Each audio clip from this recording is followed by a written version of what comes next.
একটি S letter. নিচে আমরা এভাবে একটু গোলের মতো করে সোজা দাগ, একটু কাটা কাটার মতো দেখুন এভাবে একটি দাগ নিচের দিকে টানলাম।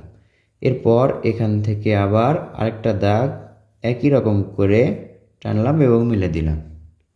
এখান থেকে দেখুন এইভাবে একটি দাগ, এখান থেকে এই তো, এটা হচ্ছে এস লেটার থেকে সুন্দর একটি গোলাপ। এভাবে আপনি সোনামণিদেরকে কৌশলে এস লেটার থেকে বুঝিয়ে গোলাপ আঁকা শেখাতে পারেন। এবার দেখুন এটা এভাবে এটার সাথে মিলে দিব। এই যে এই মাথা থেকে এভাবে করে ঘুরে এখানে মিলে দিলাম। এবার দেখুন এখানে সোজা দাগ, এখানে সোজা দাগ এবং এখানেও সোজা দাগ।